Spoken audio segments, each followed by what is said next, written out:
السلام علیکم ورحمۃ اللہ وبرکاتہ۔ بسم اللہ الرحمن الرحیم والصلاة والسلام علی رسولہ الکریم وعلی آلہ وصحبہ اجمعین ومن تبعہم بإحسان الی یوم الدین، اما بعد۔ خواتین و حضرات، سوال جواب کی نشست کے ساتھ خلیق الرحمن آپ سے مخاطب ہے۔ آج کا سوال بہت اہم اور بڑا کریٹیکل سا ہے، اور تعلق اس کا غیر ضروری اور فروعی مسائل سے ہے، لیکن حالات ایسے ہیں کہ اس پر تھوڑی سی بات کرنا ضروری، اور میں ضروری کیوں سمجھتا ہوں انشاءاللہ اس میں بھی بات واضح ہو جائے گی۔ آج کا سوال مسئلہ حیات و ممات کے متعلق ہے۔ وہ میرے احباب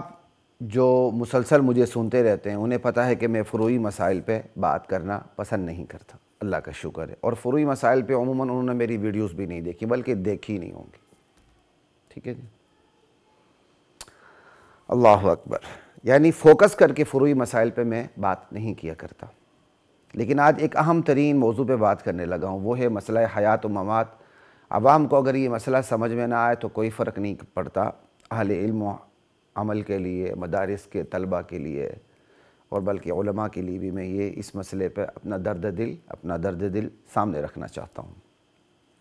اور اس کو جو میں نے عنوان دی ہے وہ عنوان بھی آپ سن لیجئے۔ حیاتی مماتی کی بات بہت چلتی ہے مدارس کے طلبہ میں، اور علماء ہی کی وجہ سے پھر بہت سے عوام بھی اس مسئلے سے آشنا ہو جاتے ہیں۔ تو جو آج کا عنوان ہے وہ ہے حیاتی، مماتی اور شرارتی۔ اس حوالے سے آپ سے بات ہوگی۔ الحمدللہ، اللہ کا لاکھ لاکھ احسان ہے کہ میری تربیت ہی اس نہج اور منہج پر ہوئی ہے کہ اجتہادی، فروعی اور غیر ضروری مسائل میں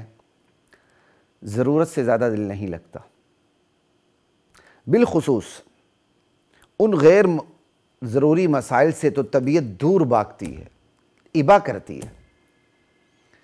جن میں اہل علم، اہل حق باہم گتھم گتھا ہو جاتے ہیں۔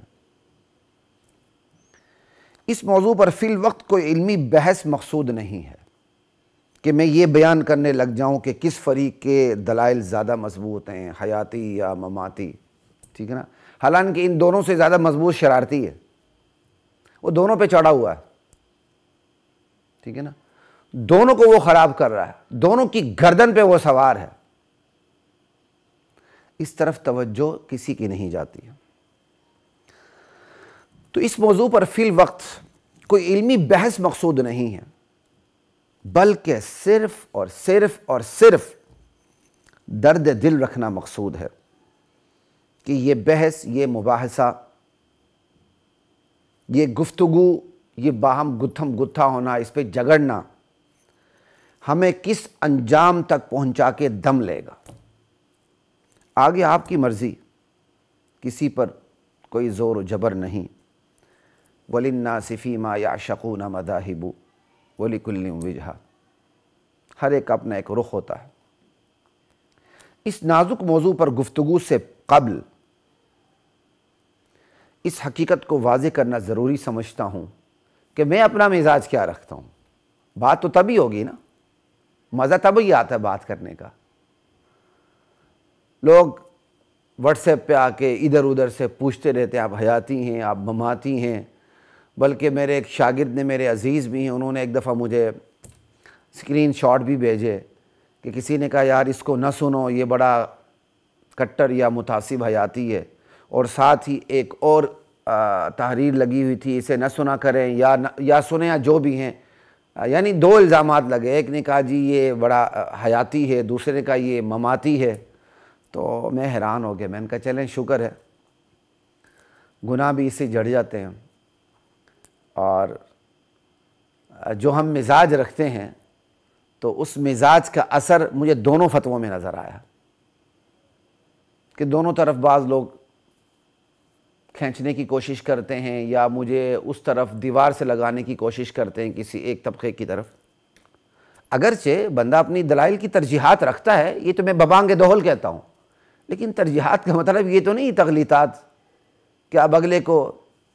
پہنچا دیں ناولی تقلید کر دیں اس کے اور وہ جہنم تک پہنچا کے دم لیں، اس سے پہلے اسے آپ کو آرام ہی نہ آئے۔ تو خیر، اس نازک موضوع پر گفتگو کرنے سے پہلے میں اس حقیقت کو واضح کرنا ضروری سمجھتا ہوں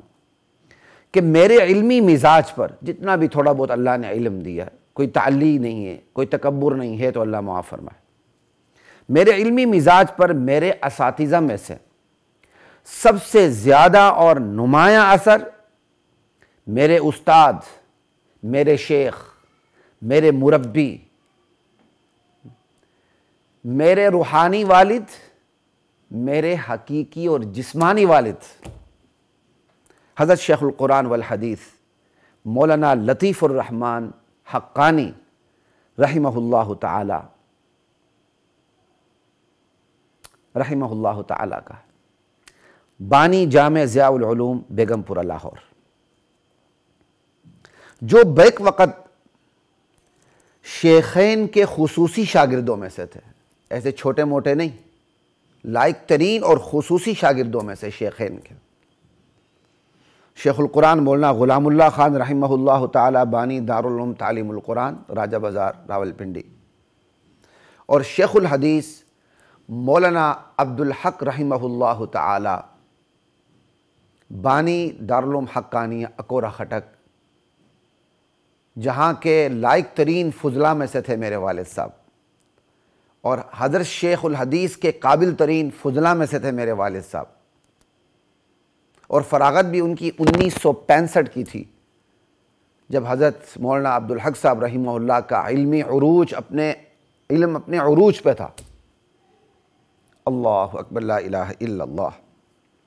اور شیخ الحدیث مولانا عبدالحق صاحب رحمہ اللہ تعالی، اکثر لوگ جانتے ہیں کہ وہ مولانا سمیع الحق شہید رحمۃ اللہ علیہ کے والد گرامی تھے، اور اس وقت جو دارالعلوم حقانیہ اکورہ خٹک کے محتمم ہیں اور وفاق المدارس کے نائب صدر ہیں مولانا انوار الحق صاحب مد ظلہ العالی، اللہ تعالیٰ ان کا سایہ سلامت رکھے، ان کے والد۔ میرے والد مرحوم فرمایا کرتے تھے کہ میرے دو شیخ ہیں، ایک شیخ جلالی ہیں یعنی شیخ القرآن مولانا غلام اللہ خان رحمہ اللہ، اور ایک شیخ جمالی ہیں یعنی حضرت شیخ الحدیث مولانا عبدالحق رحمہ اللہ تعالی، اور فرماتے تھے کہ میں ان دونوں شیوخ کا مرکب ہوں، یعنی میں نے ان دونوں سے اثر قبول کیا ہوا ہے۔ تفسیر میں حضرت شیخ کو بہت ترجیح دیتے تھے،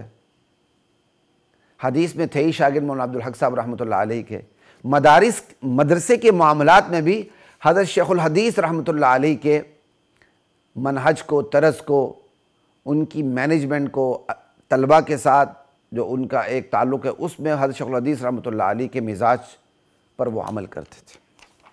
یہ ہم نے دیکھا انہیں۔ اور یہ تو ایک کائناتی حقیقت ہے کہ علمی سرچشمے میں تنوع ہو، رنگا رنگی ہو، تو علمی تنوع کے ساتھ ساتھ اس تنوع کے بہترین اثرات میں سے ایک اثر یہ ہوتا ہے کہ اختلافی مسائل میں اعتدال پیدا ہو جاتا ہے بائی نیچر۔ کیوں؟ علمی سرچشمے مختلف ہو گئے، آپ ایک مختلف سرچشمے سے سیراب ہوئے یہاں، پھر ایک مختلف سرچشمے سے سیراب ہوئے یہاں، تو اساتذہ کے مزاج میں فرق ہوتا ہے، اساتذہ کے علم میں فرق ہوتا ہے، پھر اساتذہ کا جو علمی تخصص ہے اس میں فرق ہوتا ہے، تو یہ فرق شاگردوں میں منتقل ہو جاتا ہے۔ آپ نہیں دیکھتے امام محمد رحمہ اللہ کو، امام ابو حنیفہ کے بھی شاگرد، امام مالک کے بھی شاگرد، یہاں تک کہ امام ابو یوسف کے بھی شاگرد۔ لا الہ الا اللہ۔ خیر، میں اس پہ جاؤں گا تو بڑی بات ہو جائے گی، کبھی اس حوالے سے بھی کوئی گفتگو کرنے کی کوشش کریں گے کہ ہمارے اسلاف، ہمارے آبا کس طرح علم کے مختلف سرچشموں سے سیراب ہوتے تھے، اور اس کا اثر ان کی طباع پر، طبیعتوں پر کیا پڑتا تھا۔ آج ہم اس سے محروم ہیں، یہ بات یاد رکھیے، اس طرف توجہ دینے کی ضرورت ہے۔ خیر، یہ اس وقت موضوع نہیں ہے، جو ایک حقیقت تھی وہ میں نے آپ کے سامنے رکھی۔ اعتدال کا رویہ علمی سرچشموں میں تنوع پیدا ہو تو پھر اس کا ایک بہت بڑا اثر علمی تنوع کے ساتھ خود علمی رویے میں اعتدال کا پیدا ہو جانا، اس کا بہت بڑا اثر ہے۔ اور یہی معتدل رویہ، یہی علمی اعتدال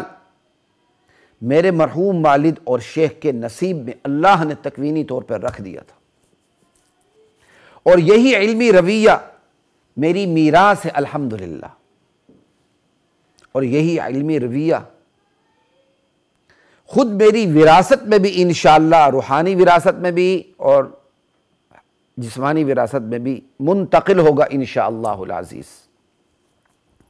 اللہ اکبر۔